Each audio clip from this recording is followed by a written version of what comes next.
Hi class, welcome to the moles and stoichiometry review. Again, like all reviews, we have the key ideas in bold. We have sample questions below. Let's begin with question number 1. Question number 1 asks us to find the formula for copper 2 hydroxide. Now, when we look for our elements, we can use our reference table to find the symbols that would go with copper and hydroxide. Let's take a look. Question 12 gives us a quick reading about gypsum. They note that gypsum is a hydrated compound, and that hydrated compounds contain water within their structure. Gypsum contains 2 moles of water for every mole of calcium sulfate. So recall that this dot here in chemistry does not actually indicate multiplication as it might in math, but instead it indicates that there are 2 waters added into the crystal of calcium sulfate. The first thing that you're asked to do is find the gram formula mass of calcium sulfate. Now, here we're going to find each element. So calcium sulfate contains calcium, sulfur, and oxygen. But there also have to remember that we have to find the mass of these 2 waters.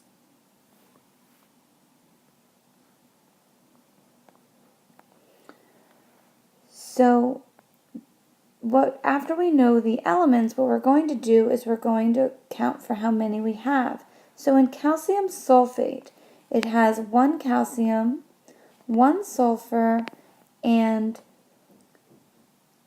4 oxygens. And then here we have 2 waters. So 2 waters would be written something like this. Has 4 hydrogens and 2 oxygens. Now we'll look at our reference tables to find the mass rounded to the tens place of each of the elements. So the mass of calcium rounds to 40.1. The mass of sulfur rounds to 32.1. Oxygen rounds to 16. Hydrogen for water rounds to 1.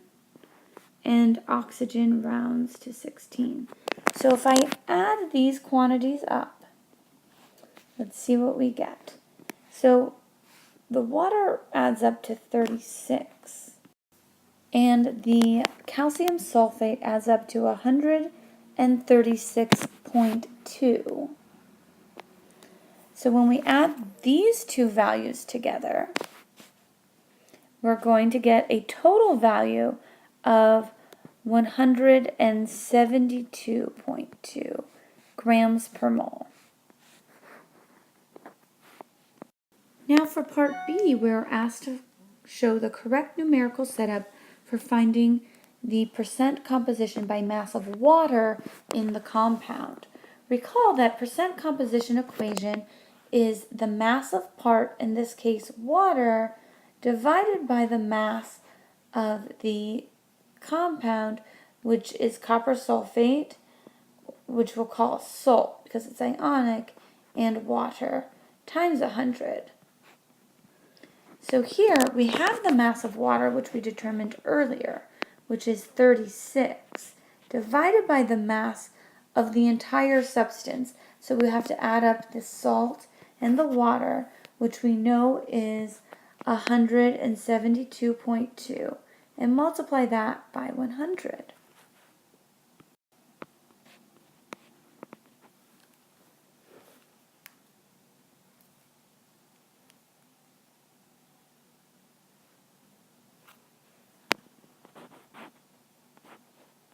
So you should get 20.91%. In question 13, we are asked to classify the type of reaction shown. When we're trying to classify reactions, we want to look and compare the presence of elements and compounds on reactants and product side. So in this case, we have a single element and a compound on the reactant side, and then again we have a single element and compound on the product side. So when there's a single element on both sides of the reaction, that would be called a single replacement reaction. Looking closer, you can see that in this case, the magnesium and the silver switched places. For question 14, we were asked to refer to reference table J. Here we're asked to find which element will most readily act with 1 molar hydrochloric acid to produce hydrogen gas. So here we are comparing metals to hydrogen. So here we have hydrogen. And the metals that we're going to be looking at are calcium,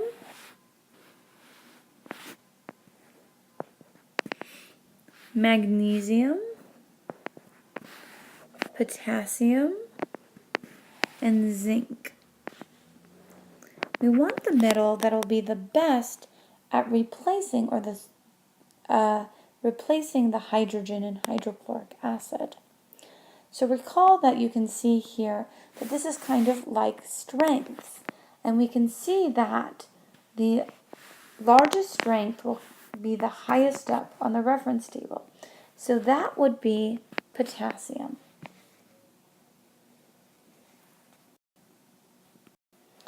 Now we're finished with the key ideas. So now let's look at some practice problems.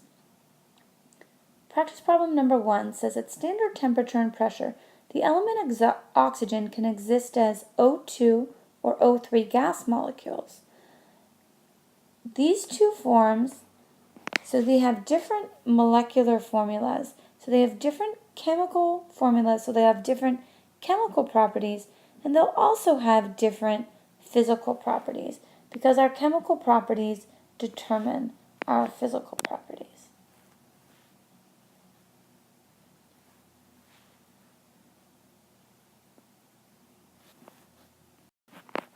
Question number 2 asks about an unknown element that lacks luster, is brittle, and has 6 valence electrons.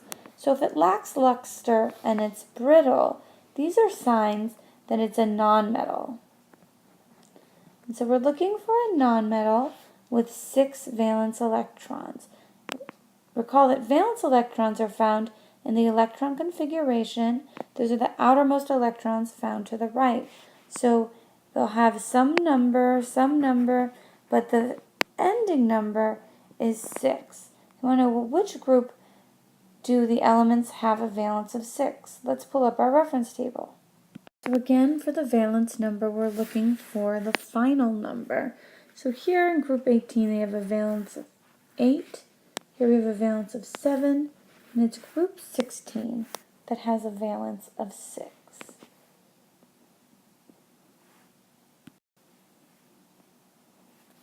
Question number 3, we're asked to balance this equation to the smallest whole number coefficients. When balancing equations, I like to take an element audit. So in this equation, we have aluminum, copper, and I see SO4. And I notice that on the product side, SO4 is in parentheses, and we have SO4 on the reactant side. SO4 is sulfate, a polyatomic ion. So I'm just going to call it sulfate to make balancing easier. If you would want to balance the individual atoms of sulfur and oxygen, that will also work. So I know that on my reactant side I have 1 aluminum, 1 copper, and 1 sulfate. And on my product side I have 2 aluminums, 3 sulfates, and 1 copper. Now recall that balancing equations is a system of guess and check. So here we have aluminum is out of balance. So we must find the least common multiple between 1 and 2, which would be 2. So I'm going to multiply the reactant aluminum by 2. That will balance my aluminums. But now I notice that my sulfates are out of balance. To correct my sulfate balance, I have to find the least common multiple between 1 and 3, which is 3.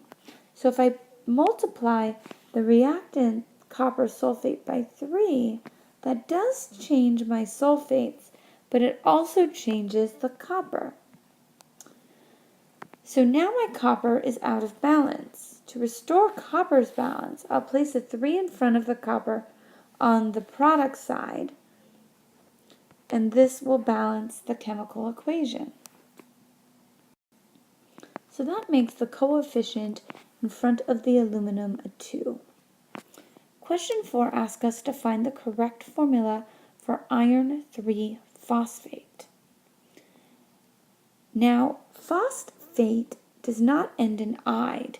When compound names end in "ate" or "ite", that is an indicator that they contain a polyatomic ion, in this case phosphate, found on reference table E.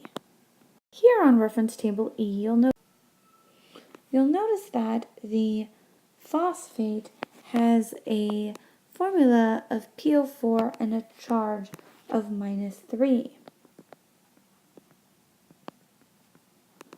Now iron on reference table S has a symbol of Fe, and here the Roman numeral tells us its charge +3. Recall that when we form compounds, we cross the oxidation numbers and then we reduce. Since these oxidation numbers are equal value but opposite sign, 3 to 3 would reduce to 1 to 1. So we need 1 iron and 1 phosphate.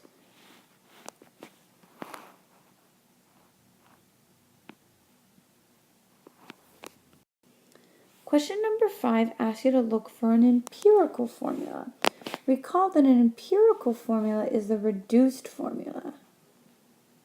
And they're giving us the molecular formula of N2O4. Well, N2O4, if I reduced the subscripts to the least common multiples, I would end up with NO2. Question number 6 asks for the correct IUPAC name of this compound. Now this compound contains a polyatomic ion. It is not binary. There are more than 2 different elements because there are more than 2 capital letters. When we have a polyatomic ion, we must refer to reference table E to help us find the name. On reference table E, you'll notice that NH4 ammonium, NH4 has the name ammonium. So this compound begins with ammonium. And then chlorine is a single element and it will end in IDE. Now if you're unsure, you'll see that chlorate is also found on reference table E. Chlorate has the compound formula of ClO3. Since no oxygen is present here, ammonium chloride, is the correct IUPAC name. Question 7 asks for an empirical formula. Recall that an empirical formula is a reduced formula. So we want to find a formula that cannot be reduced. The first formula cannot be reduced. Let's see how the others could be reduced. C2H4 could be reduced by the greatest common factor of 2 to become CH2. P4O6 can be reduced by the greatest common factor of 2 to become P2O3. And C3H6 could be reduced by the greatest common factor of 3 to CH2. Question number 8 asks us to find the molecular formula of a compound who has a molecular mass. This molecular mass means total mass of 54 and an empirical formula of C2H3. So we're looking for the molecular or scaled up formula. It could be any multiple of C2H3, which would be C4H6, or it could be C6H9. Now, one thing we could do is we could do guess and check. We could find the masses by adding from the reference table of all four choices and figure out which one adds up to 54. The other option is to find the mass of the empirical mass of the formula. And in this formula, we have 2 carbons, and each carbon has a mass of 12.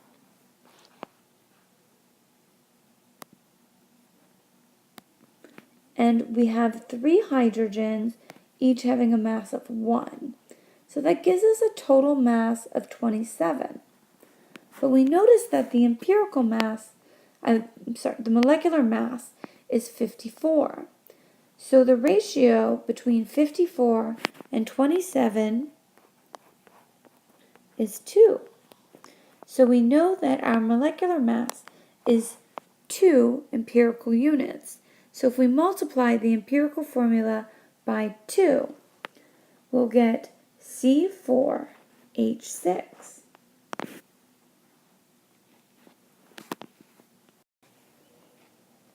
Question number 9 asks us to find the correct formula of iron 3 oxide. Iron has the symbol of Fe, and the Roman numeral 3 indicates its oxidation state. Oxide ends in "ide" because it is the anion, the end of a chemical compound, but oxide stands for oxygen, whose oxidation state is -2. Recall that when compounds form, they have a net charge of 0, which is most easily found by crossing the oxidation states. So here we're going to have 2 irons and 3 oxygens.